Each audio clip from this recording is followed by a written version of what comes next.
ఎక్కడైనా ల్యాండ్ పై ఇన్వెస్ట్ చేయాలని అనుకుంటున్నారా? అయితే ఫ్యూచర్ సిటీలో ఇప్పుడే ల్యాండ్ పీస్ పెట్టుకోండి. పూర్తి వివరాలకు మాకు కాల్ చేయండి. నమస్తే రమ్మగారు. నమస్తే జయ. రమ్మగారు, మనము కార్తీక మాసం సందర్భంగా ద్వాదశ జ్యోతిర్లింగాల గురించి మాట్లాడుకుంటున్నాం. మొదటిగా సోమనాథ ఆలయం మాట్లాడుకున్నాం. రెండవది ఏదండి, ఏం దర్శించుకోవాలి? శ్రీశైలే మల్లికార్జునం. శ్రీశైలంలో ఉన్న మల్లికార్జున స్వామి. అయితే శ్రీశైలంలో విశేషం ఏంటంటే అయ్యవారు జ్యోతిర్లింగ స్వరూపుడైతే అమ్మవారేమో శక్తి స్వరూపిణి. అష్టాదశ శక్తి పీఠాల్లో ఒకరైన భ్రమరాంబిక కూడా ఇక్కడే ఉన్నది. రెండు ప్రత్యేకమైన గాథలుగానే కనిపిస్తాయి. ఈ శ్రీశైలానికి ప్రత్యేకంగా ఏంటంటే శ్రీశైలపు పూర్వగాథ ఏం చెప్పాలి మనం. శిలాదుడు అనేటువంటి ఒక మహర్షి ఎంతో తపస్సు చేసి శివప్రసాదక 2 కుమారులను పొందాడు. 2 కుమారులలో మొదటివాడు నందీశ్వరుడు, రెండోవాడు పర్వతుడు. ఈ కుమారులిద్దరూ కూడా ఎంతో తపస్సు చేసి పరమేశ్వరుడు కోసం నందీశ్వరుడు ప్రమదాధిపత్యాన్ని, ప్రమథగణాలలో మొట్టమొదటి అధిపతిగాను, తర్వాత శివవాహకత్వాన్ని పొందాడు. శివుని శివవాహన సేవని పొందాడు. ఆయన ఎప్పుడు శివుడు ఎక్కడ ఉంటాడు అంటే నందీశ్వరుడే. వాటిని పొందితే పర్వతుడు అనేవాడు తన ఒక పర్వతంగా ఉంటానని, తన మీద భగవంతుడు వెలిసి ఉండాలని అమ్మతో సహా కోరుకున్నాడు. ఆ పర్వతుడే, శిలాదుని కుమారుడైన పర్వతుడే ఈ శ్రీపర్వతంగా చెప్పబడతాడు. తర్వాత అది శ్రీశైలంగా మారి. అయితే శివపార్వతులిద్దరూ కుమారులకి వివాహం చేయాలనుకున్నారు, వినాయకుడికి కుమారస్వామికి. అయితే ఎవరికి ముందు వివాహం చేయాలి అనేది ఒక ప్రశ్న వచ్చింది. నాకు ముందు వివాహం, నీకు ముందు వివాహం, ఇలా వాదనలు వచ్చినాయి. భూప్రదక్షిణం చేసి రండి, వివాహం చేసుకుందరు, కానీ ఎవరైనా ఒకసారి యాత్ర చేసి రావాలనేసరికి కుమారస్వామి నెమలనెక్కి వెళ్ళిపోయాడు. ఇలాంటి ఒక కథ చెప్తారు. వెళ్ళిపోయాడు. ఈయన వెళ్ళలేడు. ఈయన ఏం చేశాడు, ఈయనకి పూర్వం తెలుసు, ఒక ఐడియా ఉంది. అదే కదా, అమ్మా నాన్నలకు ప్రదక్షిణం చేస్తే భూప్రదక్షిణ చేసినాడు అంతే. దాంతో వీళ్ళు ఏం చేశారు, గణపతికి సిద్ధి బుద్ధులతోటి వివాహం జరిపించారని. నిజానికి బ్రహ్మచారిగా చెప్పుకుంటాం మనం. ఆయన బ్రహ్మచారి, ఈయన బ్రహ్మచారి, కానీ వీళ్ళకి వివాహాలు ఉన్నట్టు, వీళ్ళతో కొన్ని శక్తులు ఉన్నట్టు చెప్పుకుంటాం. ఆ చెప్పుకున్న గాథల్లో గాథ అన్నమాట ఇది. వివాహం, అన్నగారి వివాహం జరిగిపోయిందని తెలిసేసరికి కుమారస్వామికి కోపం వచ్చింది. ఆయన అలిగి క్రౌంచ పర్వతానికి వెళ్ళిపోయాడు. ఆ వెళ్లే దారిలో ఈ పర్వతం మీద ఆయన ఆగాడట, శ్రీశైలంలో. ఈ కొండ మీద ఆగాడు. ఈ శ్రీగిరి అప్పుడు పర్వతుడు కదా అక్కడ వెలిసి ఉన్నాడు ఆయన. అయితే ఇప్పుడు పార్వతీదేవి కుమారుణ్ణి ఒప్పించటానికి, బతిమలాడడానికి ఆమె వెళ్ళింది అక్కడికి. ఆమె ఎప్పటికీ రాకపోయేసరికి పరమేశ్వరుడు కూడా అక్కడికి వెళ్ళాడు. ఆయన వెనక్కి తిరిగి కైలాసానికి రానన్నాడని ఆమె అక్కడ ఉండిపోయింది. ఆమె అక్కడ ఉండిపోయింది కాబట్టి ఈయన కూడా అక్కడే ఉన్నాడు. ఓహో, అట్లా వాళ్ళిద్దరూ ఈ కొండ మీద కొలువై ఉండటం మొదలుపెట్టారు. కైలాసం కంటే శ్రీశైలమే బాగుందని వాడు అన్నట్ట పరమేశ్వరుడు ఒక సందర్భంలో. శివపురాణంలో ఒక వాక్యం ఇది చెప్తారు. ఆ శివపురాణ అంతర్గతమైన గాథల్లోనే ఇది మనకి కనిపిస్తుంది. అయితే ఇక్కడ వెలిసి ఉండడానికి, వెలవడానికి ఇంకా ప్రత్యేకమైన గాథలు కొన్ని చెప్పబడతాయి. అమ్మవారు దీనికి ముందు దేవి భాగవతంలో కథ చెప్తారు. అరుణుడు అనే ఒక రాక్షసుడు తీవ్ర గాయత్రి జపంతో ఎన్నో శక్తులు సంపాదించుకుని అతను ఎవరి వలన మరణం లేకుండా వరం పొందాడు.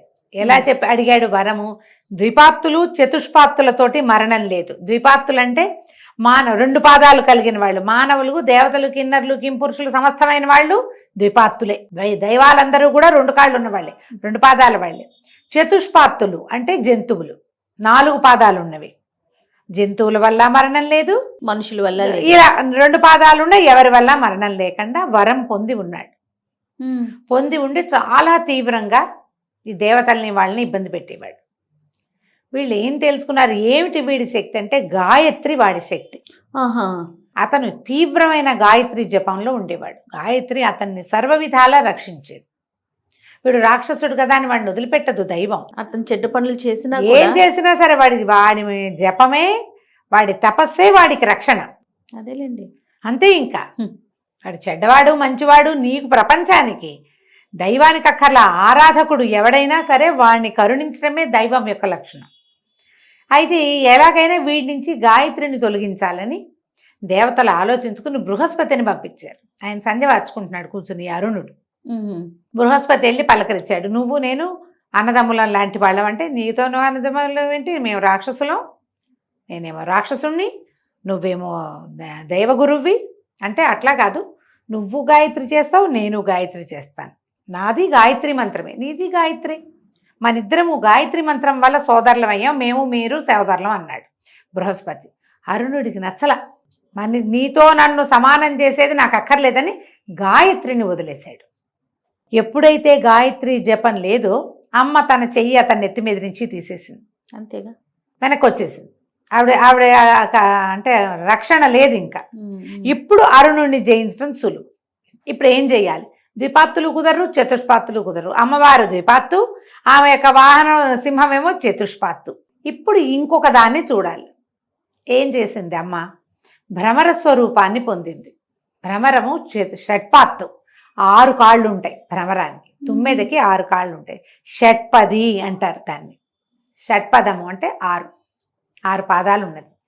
కొన్ని లక్షల భ్రమరాలు వచ్చి అరుణుణ్ణి అతని సైన్యాన్ని సంహరించింది. అమ్మవారు భ్రమరవాసిని స్వరూపంతో వింధ్యాటవిలో వెలిసి ఉన్నదని చెప్తారు.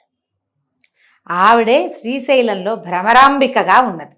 ఓహో, ఆమె ఉంది. అయితే ఈ భ్రమరాంబికగా ఉన్నదానికి ఇంకా చిత్రమైన గాథలు ఇంకా కొన్ని చెప్తారు. ఈ ప్రాంతానికి ఒక రాజుగారు ఉండేవారట.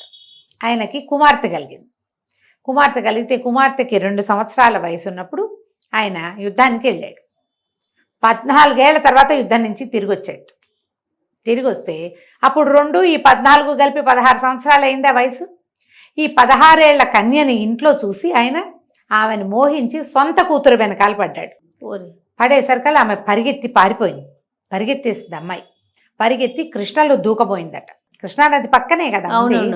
దూకపోయేసరికల్లా కృష్ణ నీరు వదిలేసి దారిచ్చేసిందట. నీరు లేదు.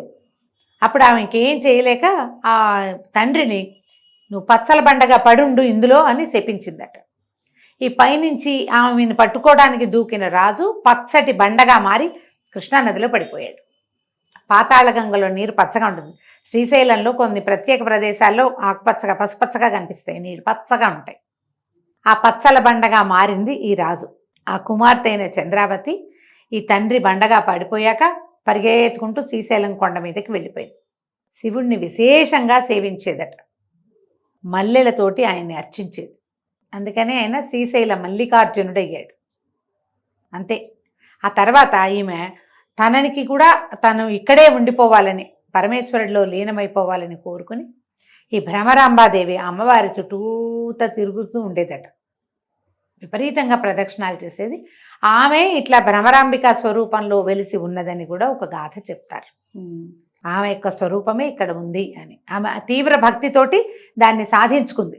అదే మనం భ్రమరాంబికాదేవి ఆలయం వెనకాల చెవి అనిస్తే గుయ్ అని తుమ్మెద మోగిన శబ్దం వస్తుంది. గమనించవచ్చు, ఎవరికైనా వినపడుతుంది. అది గర్భగుడికి, అమ్మవారి గర్భగుడి వెనకాల భాగానికి మనం ప్రదక్షిణ మార్గంలోకి వెళ్తామా, దాని చెవి అనిస్తే మనకి లోపల అట్లా వినిపిస్తుంది శబ్దం. ఈ అమ్మాయి చంద్రావతి అన్నావిడ ఇప్పటికీ అమ్మవారి చుట్టూతో అట్లా భ్రమరంగా మారి ప్రదక్షిణ చేస్తోంది అంటారు. కనపడదు కానీ వినిపిస్తుంది అంటారు. ఈ 2 గాథల్ని శ్రీశైలాన్ని చెప్తారు. శ్రీశైలం విశేషమైన క్షేత్రంగా కనపడుతుంది మనకి. ఎన్ని వేల సంవత్సరాల నుంచో ఉన్నది. ఇక్కడికి రాముల వారు వచ్చాడు, పాండవులు వచ్చారు, ఎంతమంది వచ్చారు అంటే కృతయుగం నాటి నుంచి ఉన్నదనే కదా. దేవాలయం క్రమక్రమంగా నిర్మించబడింది, ఇంకా ఇంకా ఇంకా పెరిగింది. నదీ తీరంలో ఉన్నటువంటి పర్వతం అవటం వల్ల కొంచెం రక్షణ ఉంది. ఎవరైనా వచ్చి దీని మీద పడిపోవటానికి వీల్లేదు. పైగా ఇక్కడ చెంచులు విశేషంగా స్వామివారిని సేవిస్తారు.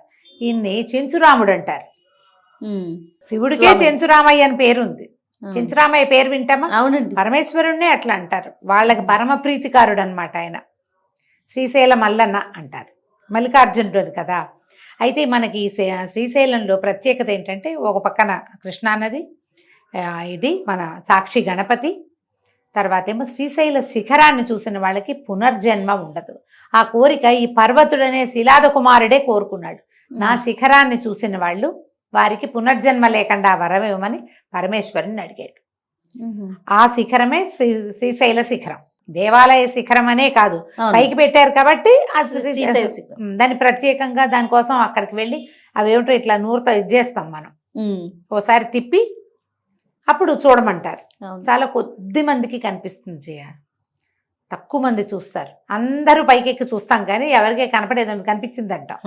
ఏం కనపడదు పెట్టదు, ఎవరో అదృష్టవంతులకి. అక్కడి నుంచి పాలధార, పంచదార అని ఇవి పంచధారలు, అవును. 5 ధారలుగా వచ్చేటువంటి జలపాతాలు. తర్వాత ఏమో పాతాళ గంగ. ఆ పాతాళ గంగలోనే ఈ పచ్చల బండగా పడున్నాడు ఆ రాజు అని చెప్తారు. పాతాళ గంగలో నీళ్ళు ఇట్లాగే ఉంటాయి. కృష్ణలో స్నానం చేసి ఆ శ్రీశైల మల్లేశ్వరిని, మల్లికార్జున స్వామిని దర్శనం చేసుకుంటే పునర్జన్మ ఉండదు. విశాలమైన దేవాలయం, ఎంత పెద్ద దేవాలయం శ్రీశైలం, అద్భుతంగా వెళ్ళే మార్గమే అత్యద్భుతం. అవును. అక్కడి నుంచి వృద్ధ మల్లికార్జునుడు, వృద్ధ శివలింగం కూడా ఒకటి కనిపిస్తుంది. అంటే ఈ వృద్ధ మల్లికార్జున లింగాన్ని కూడా దర్శించుకోవాలి. అక్కడి నుంచి ఏమన్నా చూడు, లోపల కొన్ని చోట్ల కొన్ని దేవాలయాలు విడివిడిగా శివలింగాలు అందరూ ప్రతిష్ఠ చేసినవి, ఇంద్రుడు ఇంద్ర ప్రతిష్టని, వరుణ ప్రతిష్టని వరుసగా ప్రతిష్ఠ చేసిన శివలింగాలు కనిపిస్తాయి.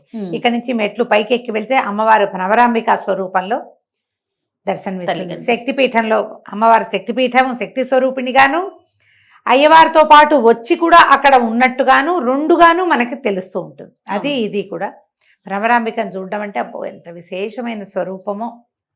పైకెక్కి వెళ్తుంటేనే ఒక సంతోషం కలుగుతుంది. దేవాలయంలో ఎన్ని గంటలున్నా శ్రీశైలంలో విసుగనిపించదు, వెళ్ళిపోదాం అనిపించదు. అవును. మళ్ళీ కిందకు వస్తే మళ్ళీ ఇదివరకంటే కొంచెం ఇంకాస్త వెసులుబాటుగా చూసేవాళ్ళం అనుకుంటా.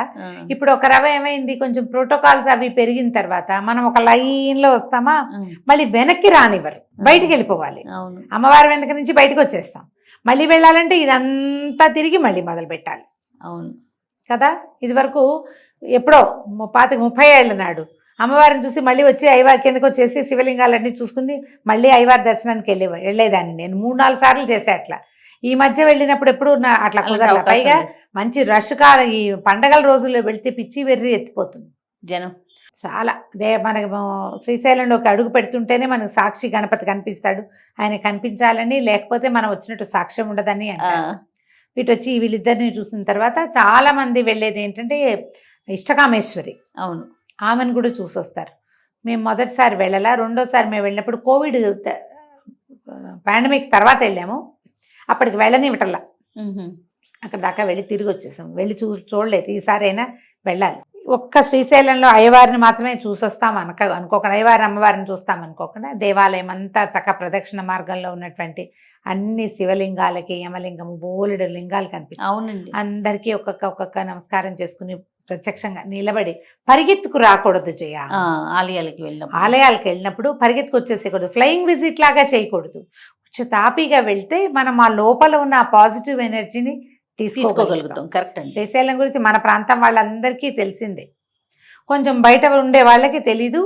కాస్త తెలుసుకొని ఇంకొంచెం బాగా ఒక్కొక్కటి నిదానంగా చూసుకుంటూ వెళ్తే ఎక్సలెంట్గా ఉంటుంది. ఈ ప్రత్యేకమైన దర్శనంలో కనిపించేటువంటి శ్రీశైలంలో ఉన్న అయ్యవారిని, అమ్మవారిని కూడా విశేషంగా సేవించి కార్తీకంలో మంచి మాటలు విన్నాం.